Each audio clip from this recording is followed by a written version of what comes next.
Assalamualaikum warahmatullahi wabarakatuh. Perkenalkan, nama saya Azmi Salahuddin dari Universitas UIN Sunan Gunung Jati Bandung, ingin menjawab pertanyaan-pertanyaan soal dari mata kuliah Filsafat Pendidikan Islam. Pertanyaan nomor 1. Anda sudah mempelajari filsafat pendidikan Islam. Coba Anda jelaskan apa saja manfaat mempelajari filsafat pendidikan Islam, mengapa filsafat pendidikan Islam perlu dikaji, jelaskan pengertian filsafat pendidikan Islam, jelaskan dengan komprehensif. Saat mempelajari Filsafat Pendidikan Islam, tentu saya akan menjelaskan manfaat mempelajari Filsafat Pendidikan Islam, mengapa Filsafat Pendidikan Islam perlu dikaji, serta memberikan pengertian yang komprehensif tentang filsafat pendidikan Islam. Mungkin ada beberapa faktor, diantaranya yang pertama, memahami tujuan pendidikan. Filsafat pendidikan Islam membantu kita memahami tujuan sejati dari pendidikan dalam konteks Islam. Ini membantu kita memahami bahwa pendidikan bukan hanya sekedar mentransfer pengetahuan, tetapi juga membentuk karakter dan moral yang sesuai dengan ajaran agama Islam. Yang kedua, mengembangkan perspektif holistik. Mempelajari filsafat pendidikan Islam membantu melihat pendidikan sebagai suatu proses holistik yang mencangkup aspek fisik, intelektual, emosional, dan spiritual. Berikut faktor ketiga, yaitu memperkaya pemahaman agama. Filsafat pendidikan Islam memungkinkan kita untuk memperdalam pemahaman tentang prinsip-prinsip agama Islam dan bagaimana menerapkannya dalam konteks pendidikan. Yang keempat adalah membangun sistem nilai yang kokoh. Mempelajari sifat pendidikan Islam membantu dalam pembentukan sistem nilai yang kokoh dalam pendidikan. Hal ini membantu mengidentifikasi nilai-nilai Islam yang penting seperti keadilan, kesederhanaan, kejujuran, dan toleransi. Berikut yang kelima, yakni mengatasi tantangan modern. Filsafat pendidikan Islam memberikan kerangka kerja yang relevan untuk mengatasi tantangan dan isu-isu pendidikan kontemporer. Dalam dunia yang terus berkembang dengan perubahan sosial, budaya, dan teknologi. Nah, mengapa filsafat pendidikan Islam perlu dikaji? Nah, pemahaman yang mendalam mempelajari filsafat pendidikan Islam memberikan pemahaman yang lebih mendalam tentang prinsip-prinsip pendidikan dalam perspektif Islam. Ini penting untuk membangun fondasi yang kuat dalam merancang dan mengimplementasikan pendidikan yang berdasarkan nilai-nilai Islam. Autentikan pendidikan Islam dalam dunia yang semakin kompleks, pengetahuan dan praktik pendidikan seringkali menghadapi tantangan dan pengaruh dari luar. Dengan mempelajari filsafat pendidikan Islam, kita dapat menjaga keautentikan pendidikan Islam dan memastikan bahwa prinsip-prinsip dan nilai-nilai yang mendasari tetap utuh. Nomor 2. Deskripsikan ruang lingkup dalam kajian filsafat pendidikan Islam dan jelaskan filsafat pendidikan Islam dari segi ontologi, epistemologi, dan aksiologi. Ruang lingkup dan dalam kajian filsafat pendidikan Islam mencangkup berbagai aspek dan dimensi yang terkait dengan pendidikan dalam konteks Islam. Berikut adalah penjelasan dari saya mengenai ontologi, epistemologi, dan aksiologi dalam filsafat pendidikan Islam. Ontologi dalam filsafat pendidikan Islam berkaitan dengan pemahaman tentang hakikat eksistensi dan realitas dalam konteks pendidikan. Pendidikan Islam mengakui bahwa Allah Subhanahu wa Ta'ala sebagai Tuhan yang Maha Esa adalah sumber segala keberadaan dan kehidupan. Pemahaman ontologis dalam filsafat pendidikan Islam menekankan bahwa segala hal yang ada di dunia ini merupakan ciptaan Allah Subhanahu wa Ta'ala, dan tujuan yang diterapkan olehnya. Manusia sebagai makhluk Allah diberikan akal, fitrah, dan potensi untuk belajar dan mengenalnya. Kedua adalah epistemologi. Epistemologi dalam filsafat pendidikan Islam membahas tentang sumber pengetahuan dan cara memperolehnya. Dalam konteks ini, pengetahuan diperoleh melalui dua sumber utama, wahyu dan akal. Al-Quran dan hadis sebagai wahyu Allah Subhanahu wa Ta'ala menjadi sumber utama pengetahuan dalam Islam. Penafsiran dan pemahaman terhadap wahyu ini dilakukan melalui akal yang sehat dan metode ilmiah yang sesuai dengan prinsip-prinsip Islam. Yang ketiga, yakni aksiologi. Aksiologi dalam filsafat pendidikan Islam berkaitan dengan nilai-nilai, tujuan, etika dalam pendidikan. Filsafat pendidikan Islam menekankan pentingnya pembentukan akhlak yang baik atau akhlakul karimah dan penanaman nilai-nilai Islam dalam proses pendidikan. Tujuan utama pendidikan Islam adalah menghasilkan individu yang beriman atau mukmin, bertakwa, berilmu, dan beramal soleh.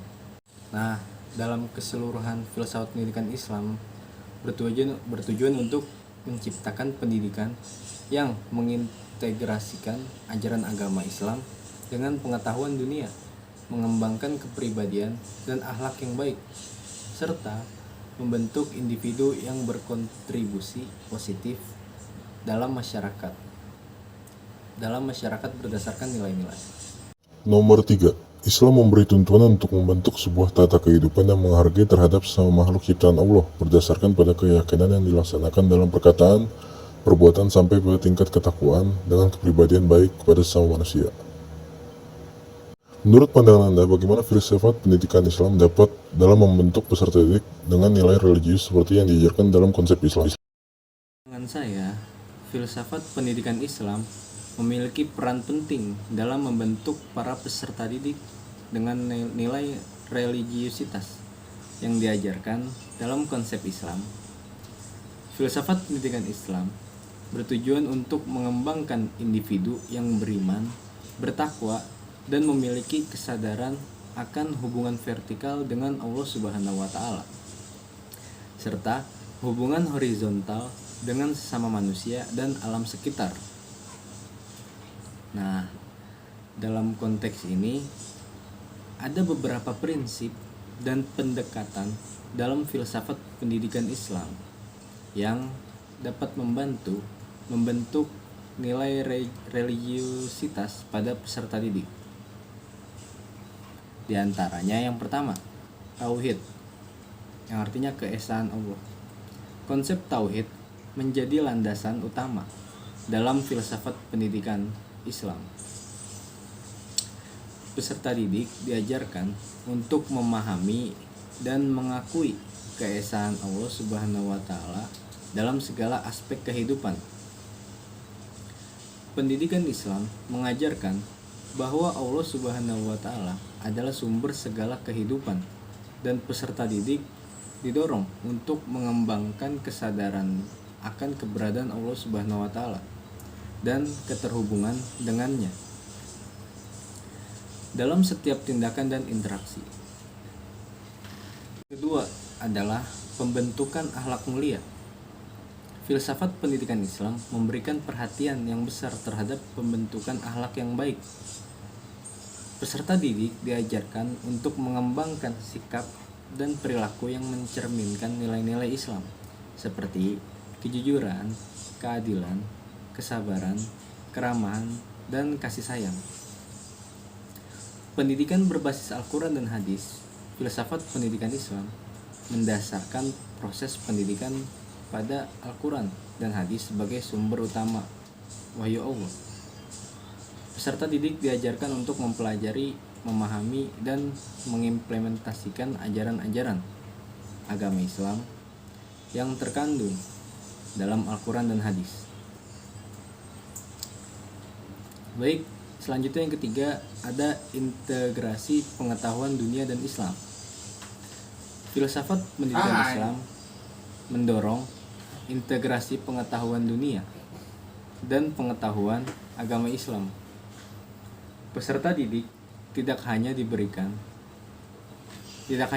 pengetahuan akademik yang luas, tetapi juga diajarkan untuk memahami bagaimana pengetahuan tersebut dapat diterapkan dalam konteks Islam. Mereka diajak untuk melihat hubungan antara ilmu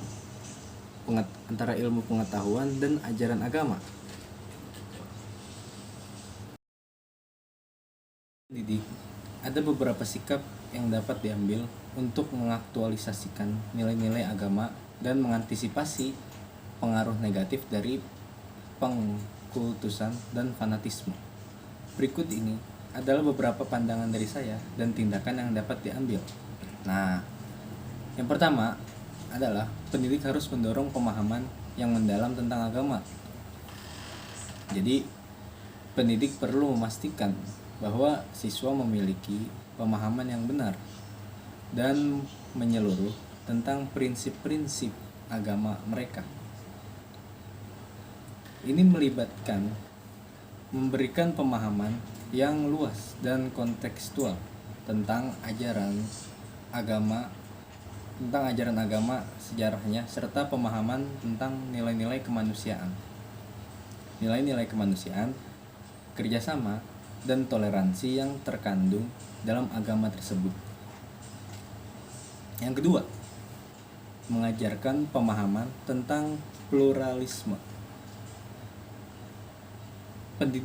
Setiap pendidik harus mengajarkan pentingnya menghormati perbedaan dan menghargai pluralisme dalam masyarakat. Mereka harus mendorong siswa untuk memahami dan mengakui bahwa ada berbagai keyakinan agama dan filosofi hidup yang berbeda, dan semua orang berhak memiliki keyakinan dan nilai-nilai mereka sendiri. Ketiga adalah mempromosikan pemikiran kritis. Pendidik harus mendorong siswa untuk mengembangkan pemikiran kritis. Mereka harus mengajarkan siswa untuk mengevaluasi informasi secara objektif, mempertanyakan asumsi, dan mencari pemahaman yang lebih mendalam tentang agama. Mereka melalui diskusi, refleksi, dan perbandingan dengan perspektif yang lain. Berikutnya, yang keempat, ialah membangun keterbukaan dan dialog antar agama. Pendidik harus menciptakan lingkungan yang aman dan inklusif, di mana siswa dapat berbagi dan memahami keyakinan mereka secara terbuka. Mereka harus mendorong dialog antar agama yang sehat, mempromosikan saling mendengarkan. Yang ketiga, menghormati dan memahami perspektif agama yang berbeda. Menghadapi tantangan zaman yang mencangkup dalam kesulitan kehidupan sosial dan kebutuhan ekonomi, sikap seorang pendidik yang ideal akan melibatkan beberapa aspek penting. Nah, apa aja Kak aspek penting itu? Ini berikut adalah beberapa poin yang dapat menjadi panduan dalam menghadapi situasi ini. Nah, yang pertama, kita bisa menanamkan nilai-nilai moral dan agama. Meskipun masyarakat mungkin cenderung mengabaikan moralitas dan ajaran agama, dalam situasi sulit, seorang pendidik harus tetap berusaha untuk menanamkan nilai-nilai moral yang kuat. Hal ini dapat dilakukan melalui pendekatan yang kontekstual dan relevan yang mengaitkan nilai-nilai tersebut. Nah, dengan kehidupan sehari-hari dan kebutuhan ekonomi yang dihadapi masyarakat, para pendidik dapat menggunakan contoh-contoh konkret dan studi kasus yang menunjukkan bagaimana moralitas dan ajaran agama dapat membantu mengatasi kesulitan dan membangun kehidupan yang lebih baik secara keseluruhan. mendorong kemandirian ekonomi. Dalam situasi krisis dan resensi global, penting bagi pendidik untuk mengajarkan keterampilan dan pengetahuan yang relevan dengan dunia kerja dan ekonomi. Para pendidik dapat membantu siswa mengembangkan keterampilan seperti kewirausahaan, pemecah masalah, dan keterampilan sosial yang penting dalam mencari peluang ekonomi. Dengan memberdayakan siswa secara ekonomi, para pendidik dapat membantu mereka menghadapi kesulitan sosial dan kebutuhan ekonomi mereka dengan lebih baik sambil tetap memperhatikan nilai-nilai moral dan agama. Berikutnya, yang ketiga, ialah memberikan pendekatan holistik dalam pembelajaran. Seorang pendidik harus menyadari bahwa kehidupan sosial dan ekonomi tidak dapat dipisahkan. Nah, dari aspek lain dalam kehidupan seseorang, dalam menghadapi tantangan zaman, penting bagi pendidik untuk memberikan pendekatan pembelajaran yang holistik yang menggabungkan aspek akademik, moral, agama, sosial, dan ekonomi. Alam semesta dianggap sebagai ciptaan Allah yang indah dan sempurna.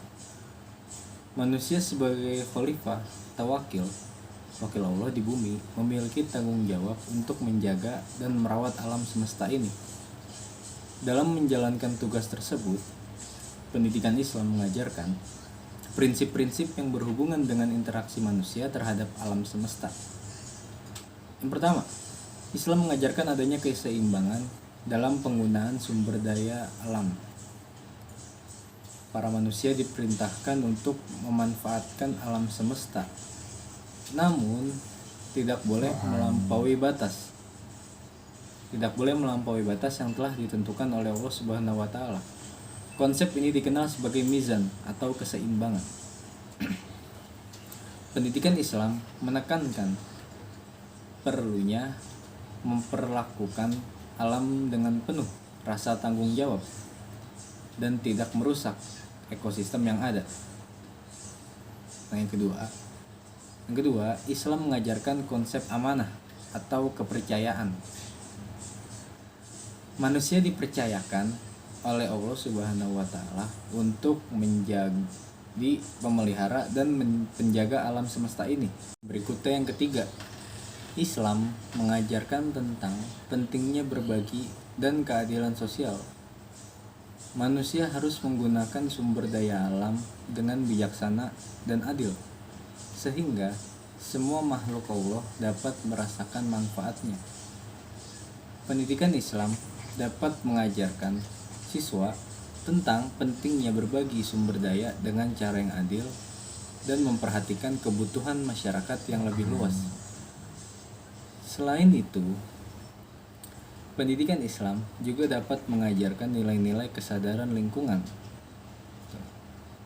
penghormatan terhadap keanekaragaman hayati, dan pentingnya menjaga kelestarian alam untuk generasi masa depan.